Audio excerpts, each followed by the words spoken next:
안녕하세요. 카페 창업 이런 건 몰랐지? 크레이지커피 대표 정경입니다. 반갑습니다. 한 달 전쯤에 저희 크레이지커피 목동점이 생겼습니다. 목동점 같은 경우는 좀 약간 특이한 케이스예요. 기존에 그 카페를 하고 있던 곳, 다른 브랜드의 프랜차이즈를 하고 있던 곳에서 연락이 와서 매출 부진에 시달린다. 또 프랜차이즈 본사에서 뭐 해주는 것도 없고 뭐 아무리 협의를 하려고 해도 반응이 없어서 도저히 안 되겠다 싶어서 개인 매장으로 바꿀까 아니면 또 다른 프랜차이즈로 바꿀까 고민하다가 도저히 개인 매장으로 운영하기는 좀 어려울 것 같다. 왜냐하면 오토 매장이었거든요. 그러니까 스스로 할 수가 없으니까 개인 매장을 도저히 할 수가 없었던 거예요. 그래서 이제 우리 가맹을 좀 할 수가 있느냐라고 이제 물어본 케이스인데, 이런 케이스가 실제로 굉장히 많아요. 저희한테 컨설팅을 요청하시는 많은 분들이 창업을 지금 준비하시는 분도 계시지만 많은 수가 카페를 창업했다가 뭐 막상 창업을 해보니까 생각했던 거하고 너무 다른 거죠. 운영이 어렵다 보니까 매출 부진에 시달리고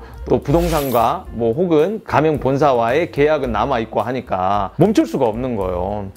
아니면 부동산을 내놨는데 잘 나가질 않아서 매출을 내야 살아가는 그런 케이스라서 저희한테 도대체 어떻게 하면 매출을 올릴 수 있냐 뭐 이런 것들을 되게 의뢰를 많이 해와요. 근데 저희도 목동점을 이제 계약을 하게 된 것도 우리 본부장이 이제 갔다 왔었는데, 저희는 보통 기존에 운영하고 있는 곳들을 컨설팅하거나 가맹 계약을 하는 거는 거의 안 해요. 이유가 있습니다. 이유는 이따가 제가 설명을 드릴게요. 그렇게 안 하는데 우리 본부장이 갔다 와서 여기는 해도 될 것 같다. 왜냐면 자리가 워낙 좋았거든요. 자리는 좋은데 운영을 제대로 못하다 보니까 매장이 안 좋게 되는 그런 케이스였던 거예요. 그래서 진단을 내려보니까 여기는 잘만 하면 매출을 올릴 수 있겠는데, 그리고 기존 매출보다는 월세 대비해서 이렇게 매출을 이 정도까지 올리면 오토로 돌려도 전혀 좀 문제 없이는 좀 돌아가겠다, 이 정도 판단을 내렸다 그러더라고요. 저도 이제 얘기 좀 들어보고 그 현장 상황들을 좀 보니까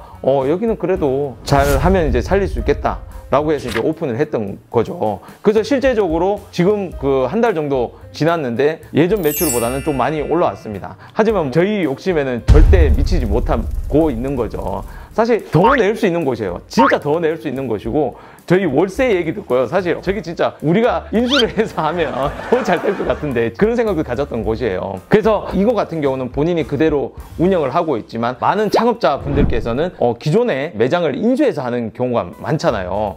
그런 경우에 도대체 어떻게 해야 되는지 또 뭘 조심해야 되는지 오늘 얘기를 해보려고 합니다. 아까 제가 말씀드린 목동점 같은 경우는 진짜 목이 좋았어요. 기본적으로 사장님이 직접 운영을 하지 않고 사장님은 인근의 건물에서 다른 사업을 하고 계셨어요. 그래서 그냥 중간중간 내려와서 체크하고 막 이런 케이스였거든요. 근데 얼마나 장사가 안 됐냐면은 처음에 이제 오픈 날 이제 가서 체크를 하는데 우유가 우리가 받는 그런 우유가 아닌 거예요. 마트에서 사온 우유인 거예요. 왜 이런 우유를 쓰냐, 그리고 이걸 얼마에 받고 있냐, 또 어디서 사느냐 라고 물어보니까 장사가 안 돼서 유통기한이 지날 정도로 장사가 안 된 거예요. 그래서 어쩔 수 없이 필요한 수량만큼 마트에 가서 산다는 거예요. 그럼 마트에서 사면 이거 얼마냐고 제가 영수증을 좀 체크를 해봤거든요. 2,500원인가? 개당? 그 정도 수준으로 사고 있는 거예요. 좀 황당하잖아요. 저희가 사입하는 비용은 훨씬 저렴하거든요. 그럼에도 불구하고 마트에서 산다는 건 장사가 정말 너무 안 됐다는 뜻이잖아요.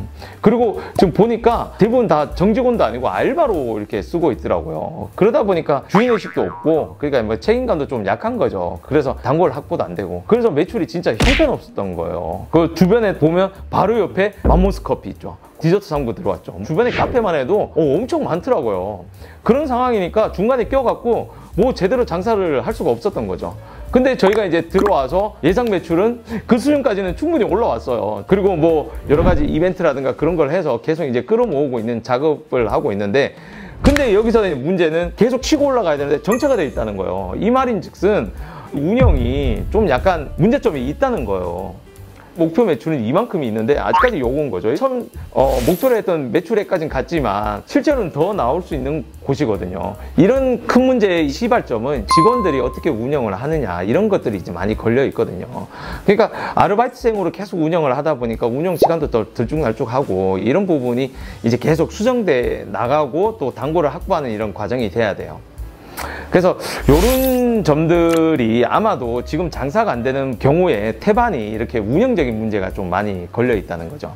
그래서 이제 본론으로 들어가 보면 여러분들이 인수인계를 해야 되는 그런 상황이 있잖아요. 기존의 카페라든가 아니면 식당이라든가, 특히 우리가 카페를 보자고요. 카페를 인수해서 하는 경우에 여러분들이 가장 고려를 해야 되는 것 중에 하나가, 기본적으로 이 카페가 장사가 안 된다고 여러분들이 생각을 해야 돼요. 여러분들이 인수를 하려는 그런 카페 전 사장이 보통 이제 권리금을 받으면서 대부분 하는 말이, 내가 여기 뭐 장사가 잘 되는데 나가는 이유는 내가 좀 몸이 좀 아프다, 아니면 남편이 몸이 아프다, 아니면 부인이 몸이 아프다, 아니면 이사를 간다, 아니면 내가 유학을 가야 된다 뭐 이런 다양한 이유가 있습니다. 근데 이 중에 10중 8구는요 다 거짓이에요. 장사가 잘 되면요, 직원들 시켜서 장사를 하든 그렇게 운영을 해도 수익은 가져가잖아요. 그래서 그만둘 이유가 없어요. 권리금도 그렇게 낮춰서 팔지를 않고요. 그래서 여러분들이 인수하는 매장은 대부분이 장사가 안 된다고 생각을 하셔야 돼요. 이전 사장의 그런 다양한 이유, 그거 다 그냥 반만 믿으시면 돼요. 반이 뭐예요? 8, 90%만 믿으시면 돼요.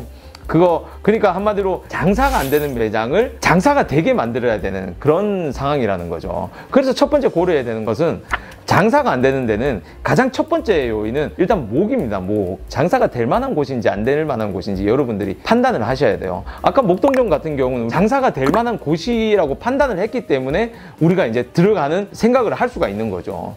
그렇지 않은 곳에서는요, 제가 아까 말씀드렸잖아요. 장사가 안 되는 데들이 저희한테 매출을 어떻게 올리냐고 아무리 요청을 해봐도, 목이 안 좋은 곳은 정말 살리기가 어렵거든요. 때려 죽어도 못 살리는 경우가 있습니다. 물론 마케팅적으로 목을 극복하는 사례는 굉장히 많아요. 하지만 기존 매장을 마케팅을 해서 살리는 거는, 목이 좋으면 어떻게든 뭐 살릴 수가 있어요. 여러 가지 방안이 있지만, 목이 안 좋은 경우에는 굉장히 많은 노력들이 들어가야 돼요. 첫 번째로 매장이 완전히 탈바꿈했다는 걸 주변 사람들한테 알릴 수 있어야 돼요.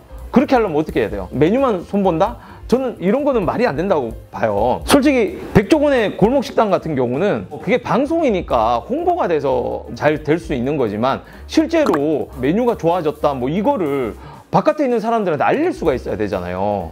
그걸 알릴 방법이 별로 없다는 거죠. 마케팅으로 뭐 SNS를 하든 뭐 여러 가지 마케팅적인 요소로 이렇게 홍보를 해야 되는데, 골목 식당 같은 경우는 맨날 메뉴하고 운영 어떻게 하는지만 얘기를 하잖아요. 근데 실제로 나가서 어떻게 바뀌었는지 알려야 된단 말이죠. 그 첫 번째가 바로 인테리어가 바뀌어야 돼요. 익스테리어라든가 외관이나 내관이 드라마틱하게 완전히 바뀌어야 된다는 거죠. 그래야 손님들이 이게 바뀌었네? 주인이 바뀌었나? 아니면 가게가 바뀌었나? 이런 생각을 할 수 있게 만들어야 되는 거죠. 기존에 장사 안 되는 매장에 누가 들어오려고 하겠습니까? 그건 절대 안 되는 거예요. 그래서 비용이 들어가요. 그러니까 비용이 들어가다 보니까 컨설팅을 해드리기가 정말 어려워요. 가맹도 마찬가지고요. 그래서 저희가 좀 힘들다고 얘기를 하는 거예요.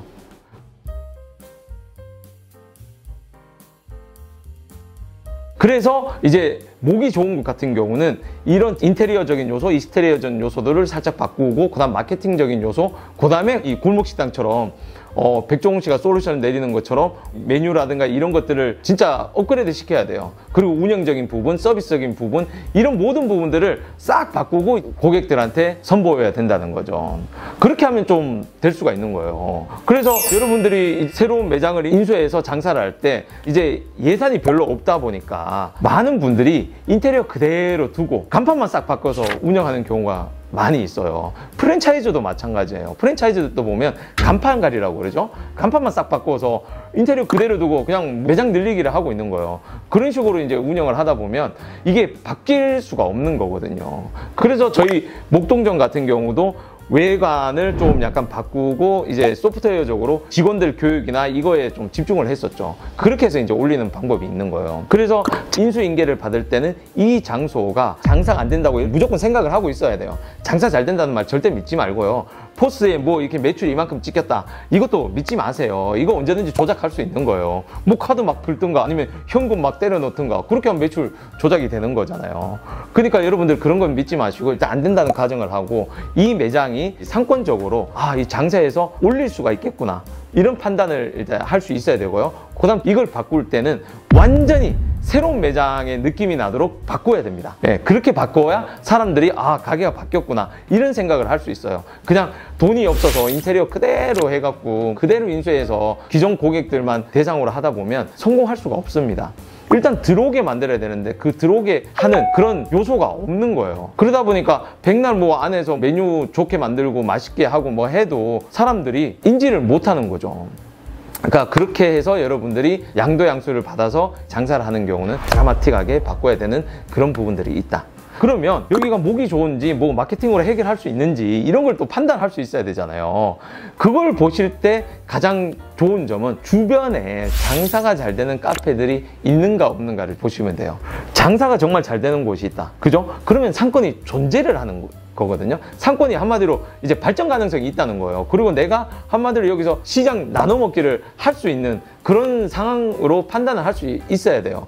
그렇다고 해서 여러분들 뭐 저기 장사 잘 되니까 저기 거 내가 다 뺏어올 수 있겠다 이런 생각 하지 마세요. 기존에 장사하시는 분들 보통 짬밥이 아닙니다. 그런 사람들이 과연 가만히 있겠어요? 정말 더 열심히 노력을 하시겠죠. 단골을 잡기 위한 또 다른 노력을 하시겠고, 그래서 여러분들이 어느 정도 내공이 갖춰지지 않는 한은 함부로 그런 상권에 들어갈 수는 없는 거죠. 그렇지만 여러 가지 이제 교육이라든가 여러분들이 다른 매장에서 일을 한 그런 경험들을 가지고 카페를 오픈하면 최소한 중박 정도는 칠 수는 있다는 그런 말씀을 드릴 수도 있겠네요. 근데 진짜 제가 이 말씀을 드리는 이유가 부동산을 가면 이 부동산 하시는 분들이 무조건 거래를 성사시키기 위해서 이 장사 안 되는 매장들을 연결을 시키는 경우가 너무 많이 있어서 그래요. 이게 사기 아닌 사기인 것 같은데 권리금을 많이 받는 데들이 있잖아요. 진짜 제가 봤을 때 어떤 경우는 권리금의 70, 80%가 부동산 업자한테 들어가는 것도 봤거든요. 그 부동산 컨설턴트라고 불리는 제가 좀 그렇게 좋아하지 않는 부류인데 그런 사람들이 권리금을 많이 남겨먹기 위해서 어떻게든 성사시키는 거예요. 그러다 보니까 여러분들이 이 양수양도 할 때 권리금 다 주고 나면 돈이 없으니까 인테리어 그대로 해서 들어가는 경우가 너무 많거든요. 그래서 이런 케이스를 제가 너무 많이 봐서 제가 오늘 이 영상을 찍는 겁니다. 실제로 이 영상을 찍기 전에도 우리 회사가 지금 받은 컨설팅 문의나 혹은 기존에 가맹을 하고 계신 분들이 저희 이름으로 좀 바꿔서 하고 싶다라고 요청이 너무 많이 와요. 저희가 거의 뭐 90% 이상 거부를 해요. 그런 경우는. 왜냐하면 처음부터 자리가 안 되기 때문에, 혹은 이분들이 너무 오토로 돌리다 보니까 오토로 돌리면 솔직히 매출은 나올 수 있어도 가져가는 것도 없다. 그러면 기존하고 비슷하다. 그러면 의미가 없다. 그렇기 때문에 저희가 계약을 하지 않는 거거든요. 여러분들이 그런 부분은 스스로 판단을 할 수 있어야 됩니다. 저희도 마음 같아서야 다 도와드리고 싶죠. 그리고 저희도 뭐 신이 아닌 이상 어떻게 다 성공을 시키겠습니까? 성공을 할 수 없는 곳에서 저희가 성공을 시켜드릴 수는 없는 거예요. 제가 사기꾼입니까? 무조건 된다고 그러고 계약 덥석해갖고 저희만 돈 벌게? 그러면 안 되잖아요. 망하는 게 뻔히 보이는 장소에 들어가서 싸움하는 건 아니잖아요. 우리 옛날 뭐 전쟁을 할 때도 그러잖아요. 질싸움은 처음부터 하지 않는다고. 질싸움을 처음부터 하면 안 돼요. 아시겠죠? 그래서 양도양수 받을 때 꼭 제가 말씀드린 이런 부분을 체크를 해주시기 바랍니다. 오늘은 이 정도로 끝내겠습니다. 감사합니다.